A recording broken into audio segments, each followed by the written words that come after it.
Hi everybody, welcome back to the workshop. Now this wonderful looking piece of wood is Sequoia. Now Sequoia you would generally associate with being in North America, but it does grow over in the UK and it does very well over here. It was introduced a few hundred years ago, and if you go up to Scotland and around there you will see an awful lot of it about. Now this piece has been in my woodshed for a couple of years. We've turned it a few times before, and I came across this piece and I felt sorry for it because it's been there an awful long time.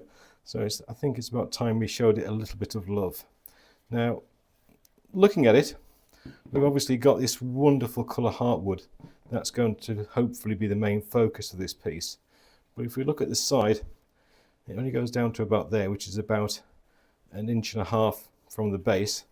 And this side, it does a little bit better. It goes a bit further down. So we have to initially decide which way up we turn it. Do we want to turn it this way, or do we want to turn it this way? Now, initially I was thinking a nice live edge piece and get the heartwood going through the base.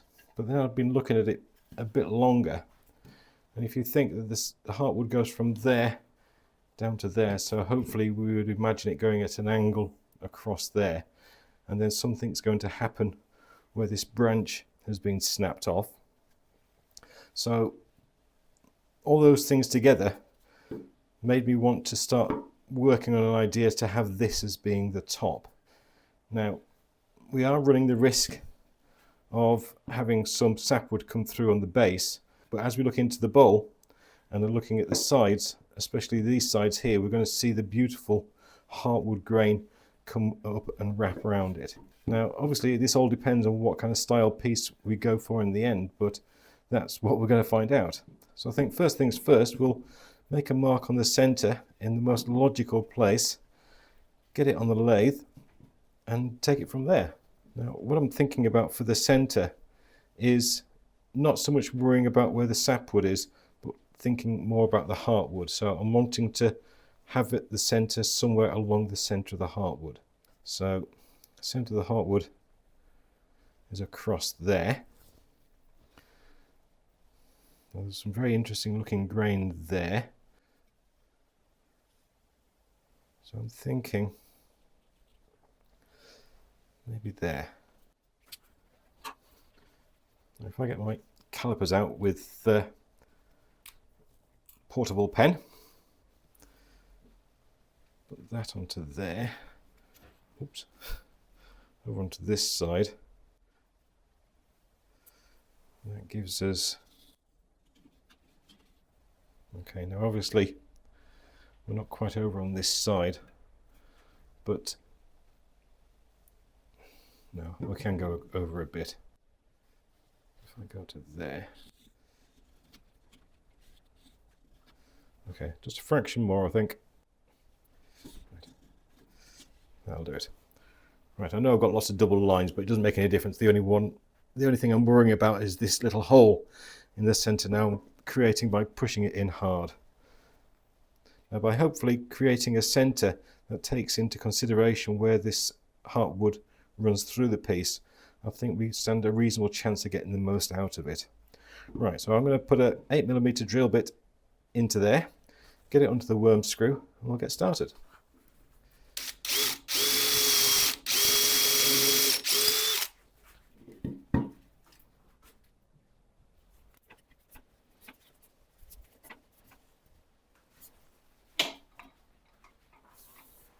Okay, nice and safely on the lathe. We are using tailstock, of course, at the start to keep us safe. Now it's a fairly light piece of wood, but we do have a big bit sticking out this side, so it is a little bit lopsided weight-wise. So we can only start turning generally about 750 RPM. As soon as this kind of corner gets taken away, then I'm sure we're going to be able to pick that up to over 1000 RPM. I'm going to be starting off with a 3/8 inch bowl gouge from Record Power. Face shield will be on, and we'll get started.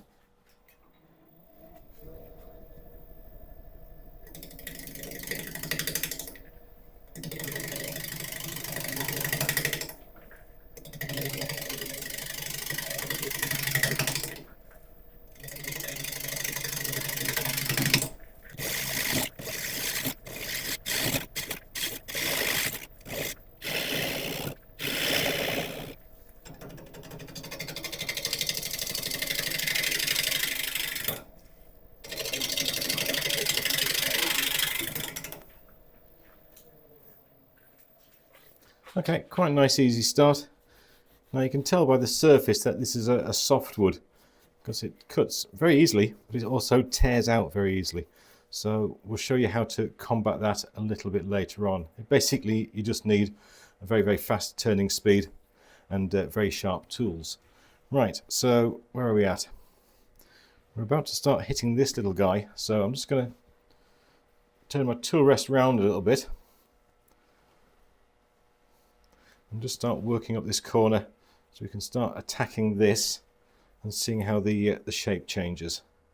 I'm not too worried yet about shape or anything like that. We're just trying to get this round, and but stopping fairly often just in case we see any opportunities.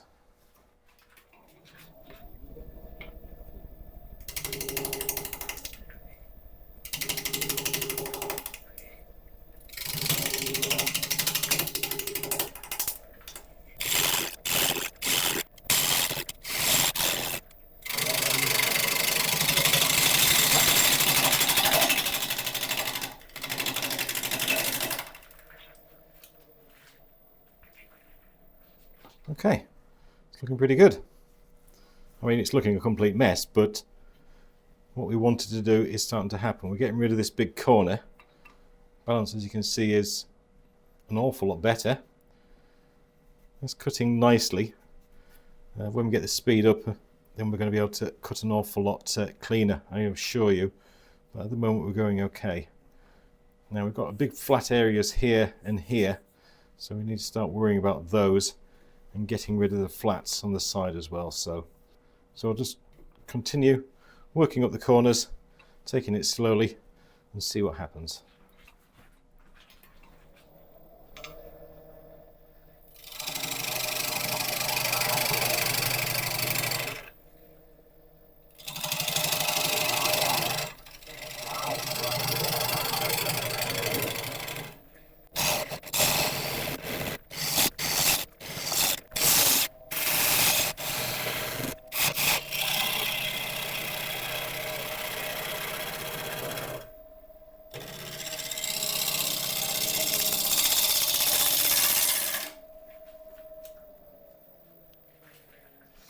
Okay, progress is going good.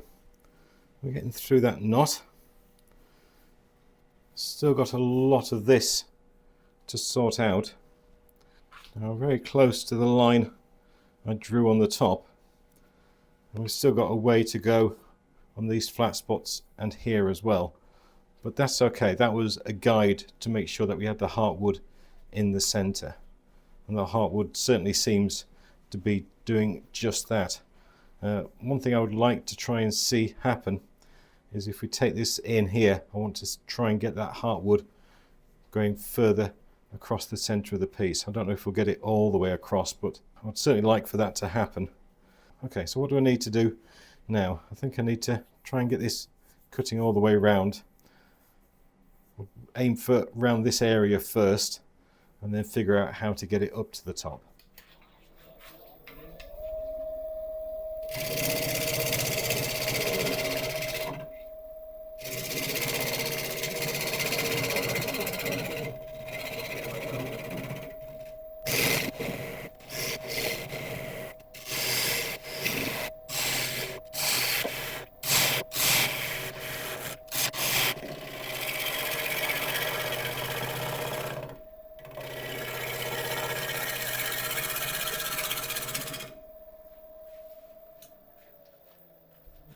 Okay, we started taking this in an awful long way to try and get this round.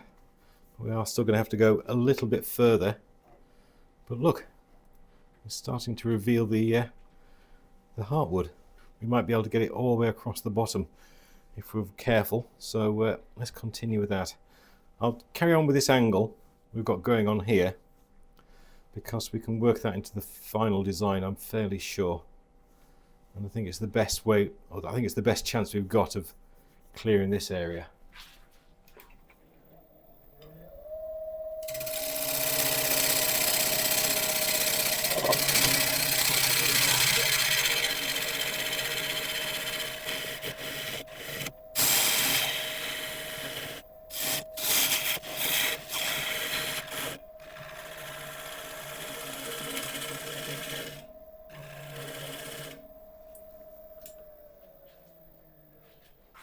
Okay, that worked very well. I was hoping to have seen this come across a little bit further, but that's okay because we haven't really worried about a base yet, so it is going to have to go up a little bit. Right, how do we cure this little bit here? Do we put a curve in there, or do we take a long curve all the way down to the bottom? Right, there's no need to do it all in one go. Let's put a curve in here first. See how that looks. It'll get the rest of this round. Hopefully get rid of this flat spot, and then we'll figure out if that looks okay or if we do need to take it all the way to the base. By the way, we are now turning at about 1000 RPM.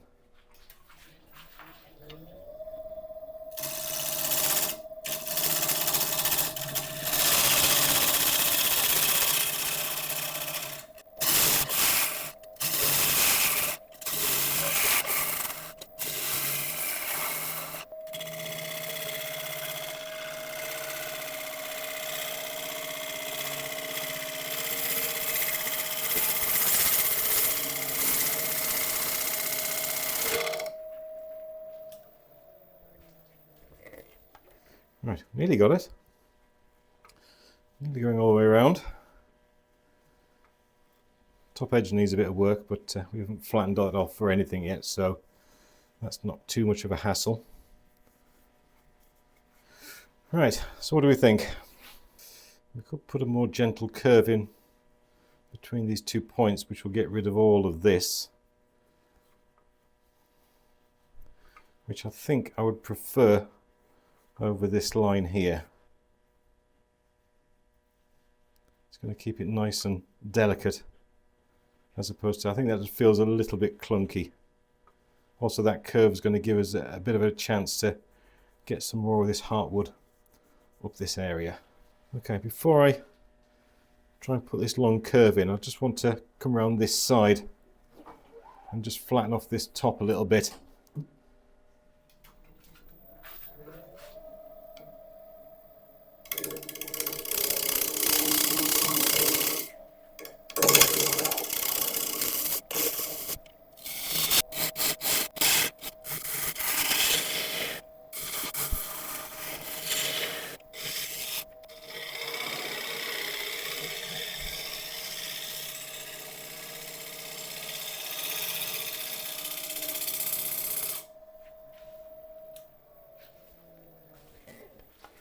Okay, as per usual, I changed my mind mid-cut.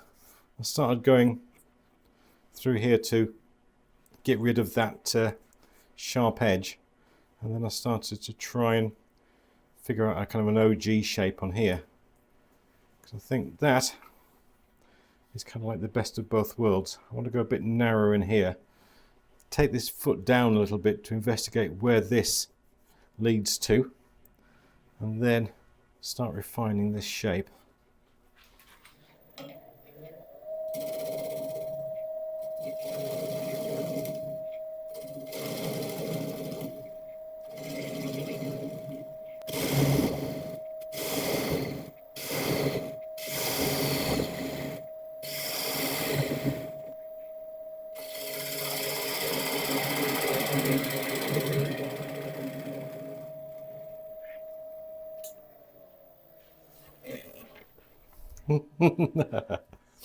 Yeah, it was a myth. It's not there. The piece of heartwood we had has disappeared. Okay. Right, let's just take a couple more passes. Because what I'd like to try and get, I'm resigned to the fact almost that we're going to have sapwood around the majority of the foot. But what I'd like to try and get is when I put the recess in, I'd like to have the heartwood in the recess. I don't know if we can do it, but we'll give it a go.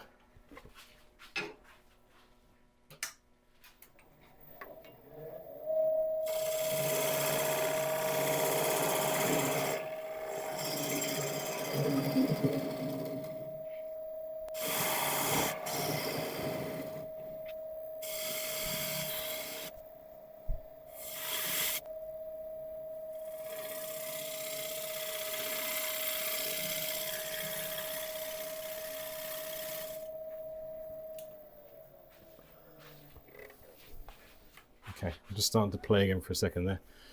Right, where are we at? Heartwood's there and there.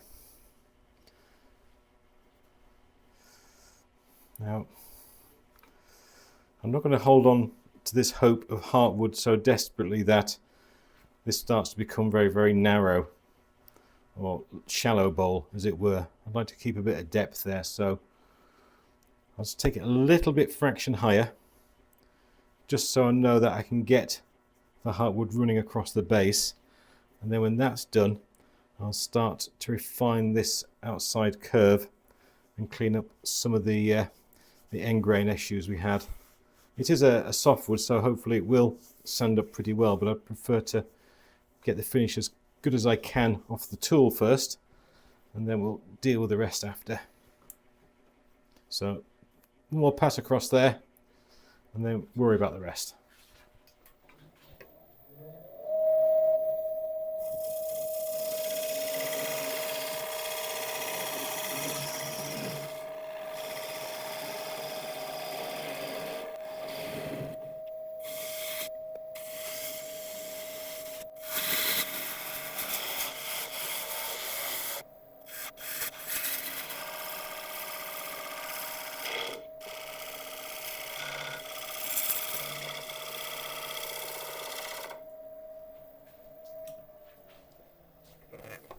Okay, right, I'm going to quickly go and shut my blind, because that daylight, although wonderful, is causing havoc for the cameras, and then I'll come back and see how we've got on.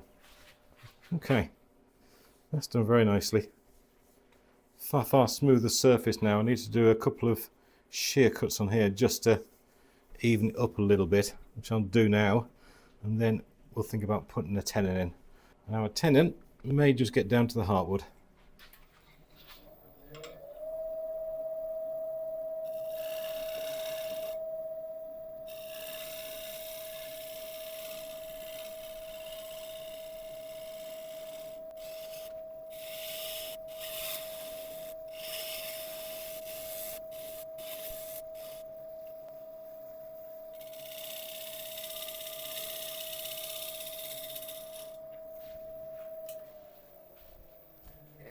Okay, I really like that. That's done wonderful. I love this little gentle shape here. Right, let's see if we can create a tenon deep enough to get into the sapwood, and then we'll start sanding, I think.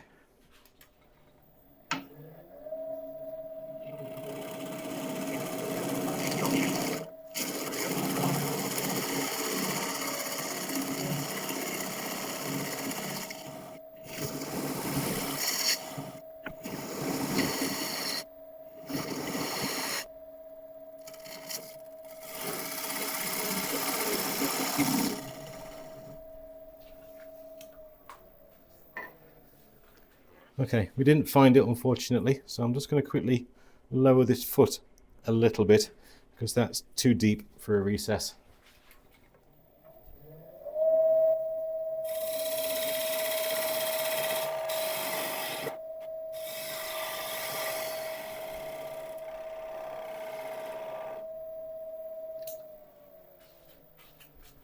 Okay, I'm going to set up for sanding.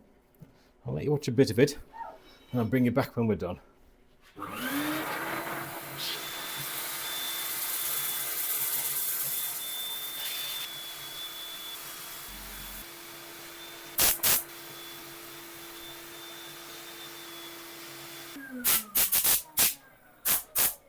Okay, sanding was all very straightforward. We got up to 400 grit, so we're just going to go on with a bit of isopropyl alcohol just to make sure there's no dust left on the surface and get an idea of how this grain is going to look with a finish. Really quite nice. Now one thing to prepare you for, it is going to go not a yellowy colour per se, but it is going to darken this lovely white sapwood when we do put a finish on like it is now. Nothing we can do about that really, so be prepared.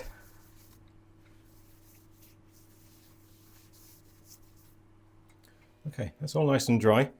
Now we're going to go on with a shellac sealer. This is a blonde shellac, and one thing it really helps to do is even up the inconsistencies with the wood. One thing you'll find if you ever turn Sequoia or put a finish on Sequoia is that it'll take different amounts in different areas. You'll notice that we've got a knot round here, and that's going to be very, very dense, very full of sap, and then this will kind of be patchy all the way around.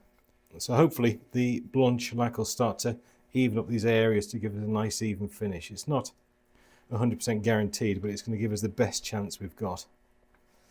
I'm just going to apply this with a brush, try and keep it on nice and evenly. If you've enjoyed what you've seen so far, I'd really appreciate a like and a subscribe. It doesn't cost you anything, but it means a great deal to us.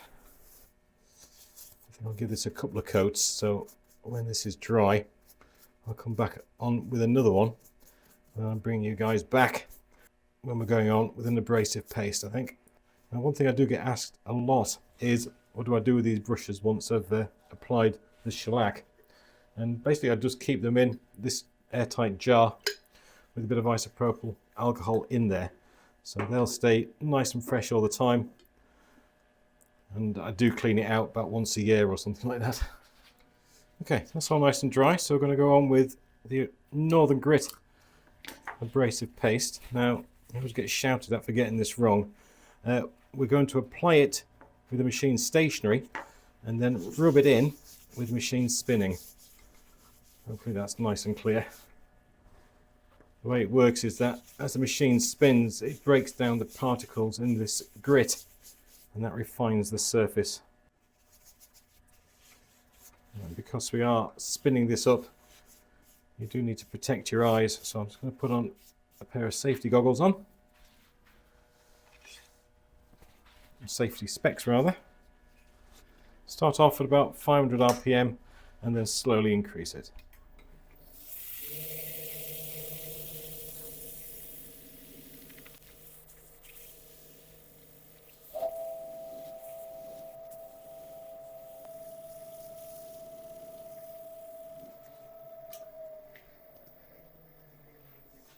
Okay, that's done very nicely.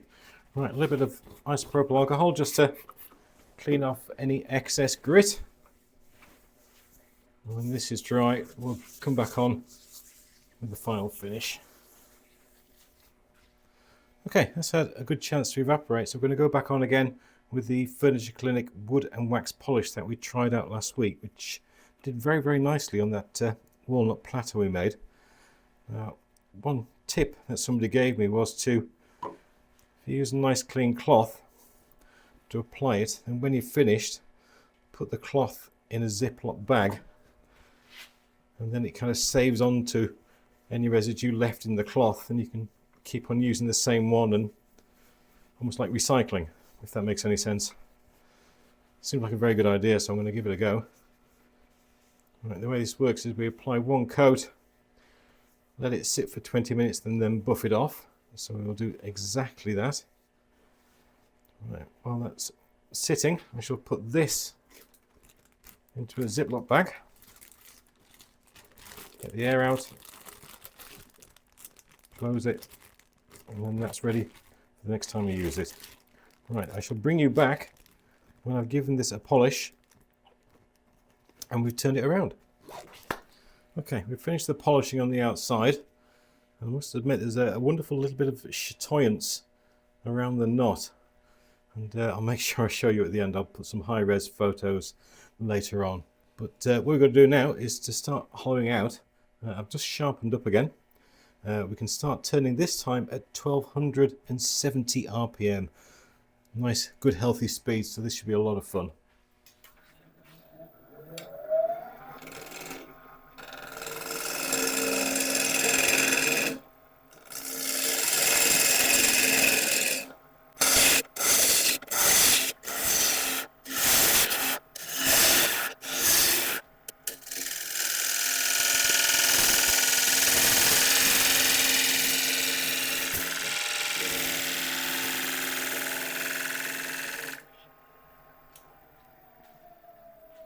That was so much fun. Getting a good healthy speed up on the lathe really, really helps with nice clean cuts. That inside rim there just feels smooth as silk. Right, I've set the width for the rim there at about 1/3 of an inch, which I think is absolutely fine for this piece. If I make an error, we'll go a little bit thinner, but otherwise I'll try and keep it at that. Right, I'll take one more load out with the tailstock in place, but then I'm going to have to take it away so I can get the tool over this way to make better cuts on the edges.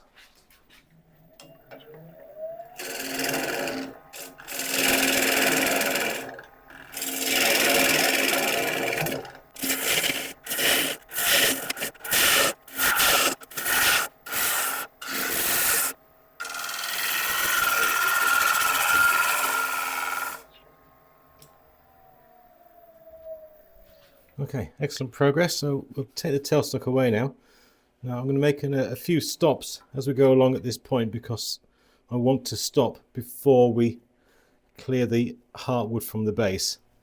If I take this away now, you can start to see it narrowing as we go down. So I would love to keep some of this red colour going across that bottom. So we'll keep a close eye on that and make sure it happens. Even if it means we have a little bit of a thicker bottom, I think it's worthwhile.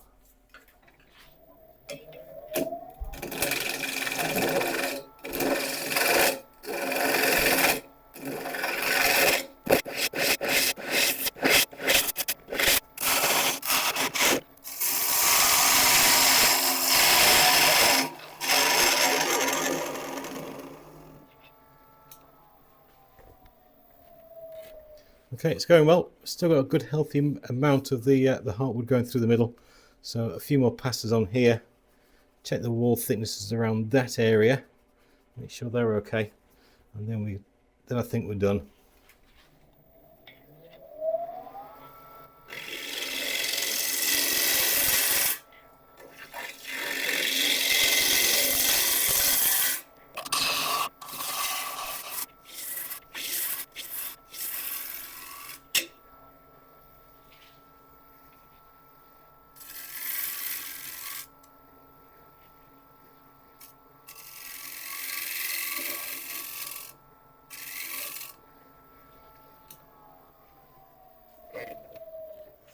Okay, I've just got myself a little catch on that middle there, so I'll just need to quickly get rid of that, and then we're done. I'll sort out the edge as well.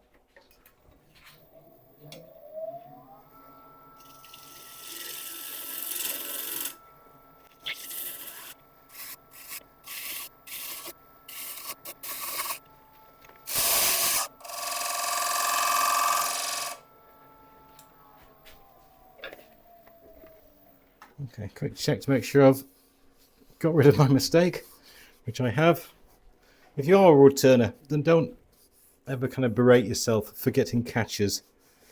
They happen to all of us most of the time, so don't worry about it. Just fix the problem and move on. Right, that is excellent. I'm going to set up for sanding. I'll let you watch a bit of it, and I'll bring you back when we're done.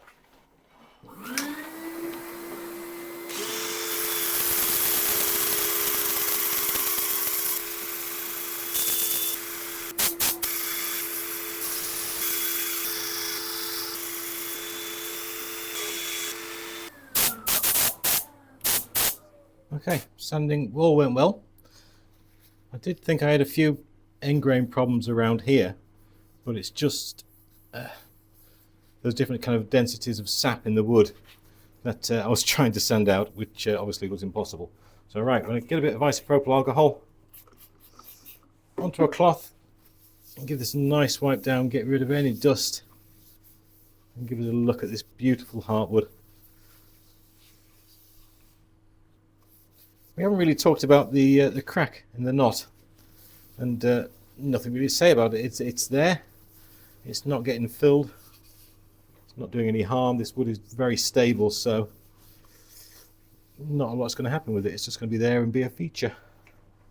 Okay, that's all nice and dry. So back on again with the blonde shellac sealer.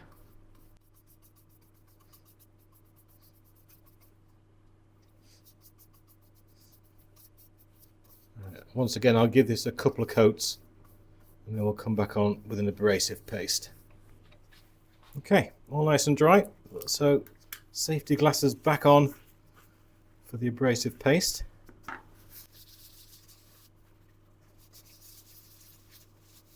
Some fantastic figures starting to appear in here.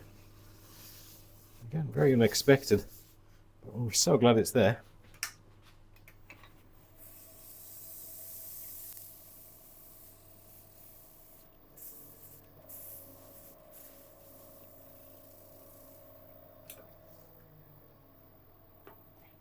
Quick wipe off again with isopropyl.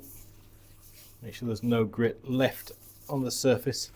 I'm just going to give that crack there a little blowout.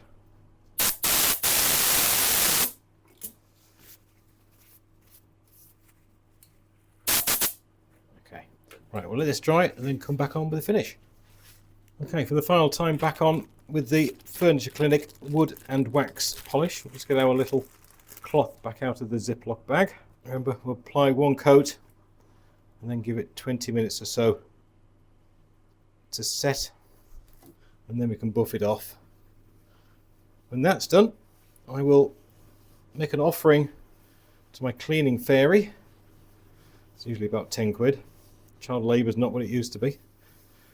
And then when the place is all nice and tidy, we'll come back and have a look at what we've done.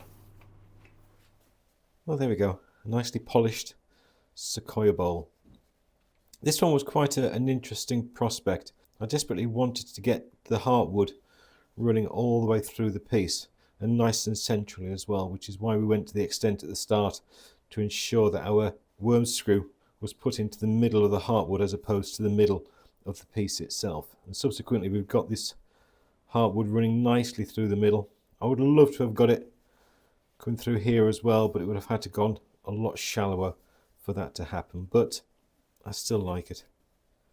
The colours in the heartwood are a fantastic contrast to the sapwood, and we've managed to get some wonderful grain figure as well. There's a beautiful bit of chatoyance around the knot.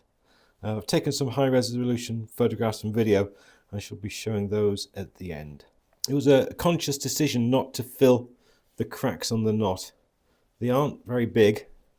This wood is incredibly stable. It's very, very dry, so they aren't going to move any more than that. Move maybe a small fraction, but nothing to put the bowl in any danger whatsoever. So anyway, there you go. If you've enjoyed this one, I would really appreciate a like and subscribe. And if you could share it as well, then that'd be absolutely amazing. Now, I don't have a date for the next giveaway, but if you want to be involved, then all you have to do is to leave a comment, and the next time we do one, you will be entered. Now, I'd also like to say an enormous thank you to Sonia, Kathy and John for supporting the channel this week through Buy Me a Coffee. Your support is very, very much appreciated, and all proceeds are put straight back into buying more equipment, nice pieces of wood, and to help keep the lights on. If you do want to support the channel, then there's always a link at the end and in the description as well where you can help support us. But apart from that, thank you very much indeed for watching, and I'll see you all next time. Thank you.